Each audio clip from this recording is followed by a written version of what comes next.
So now he's, like I said, living at Advance, a lovely place. He loves it there. He'll visit me 3-4 times a week just by walking up the road, have a cup of coffee, drop off his shopping list, because I still do his shopping. I do that just to keep an eye on what he's actually eating, because Darryl does like his food.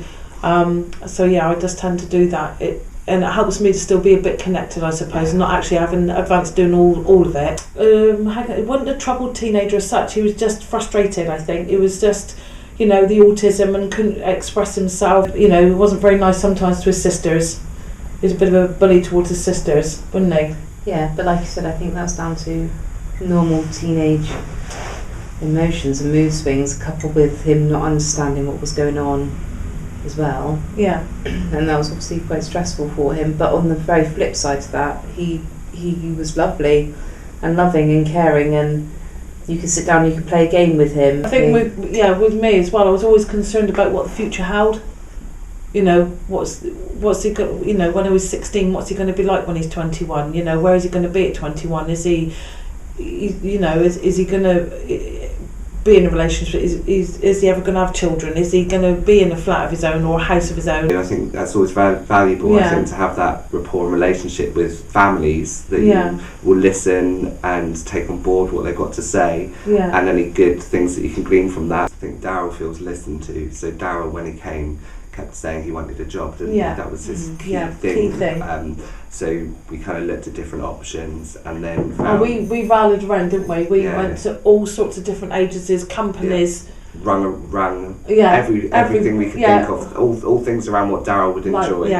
And then got the Moseley Museum, which a member of our staff went there and visited and made the initial inquiries, and I went there and set it all up and got it all up and running, and that was Darryl's sort of first job. And he loves going there. He does. And he gets very involved. Yeah, he does. And they do respect him, don't they? They do.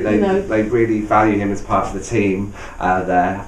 Because he puts his, if they say, Darryl, we've got to do this today, Darryl's on it. Yeah, definitely. He loves that. He's blokey bloke. He loves being around with the blokes. Loves going out, dressed up in all his work gear, feels a part of a team, and that's important for him.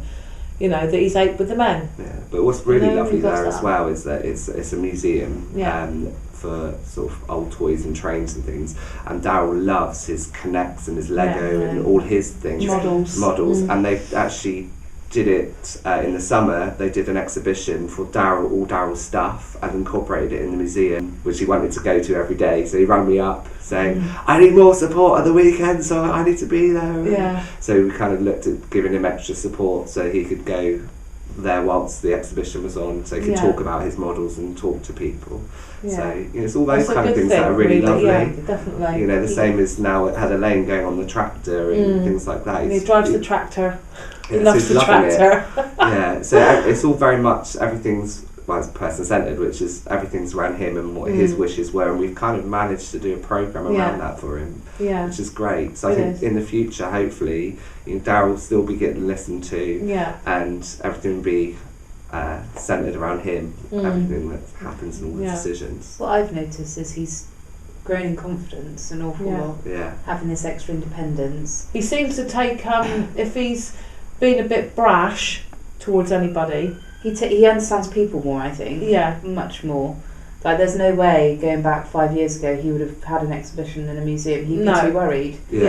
And his anxiety would get on top of him. But now he seems more confident, and it's nice. It is really nice. He's proud of his flat. Yes. He is really proud of his flat. Yeah. He loves his flat. That's his space. Yeah, very much so. Yeah. Love showing people around. People going in. Look at my and flat. he keeps it clean and tidy, which is really good. So again, that's sort of like, just him promoting that I can do this, Mum. I go in and say, well, don't forget to empty your bin, or what mums do. All right then.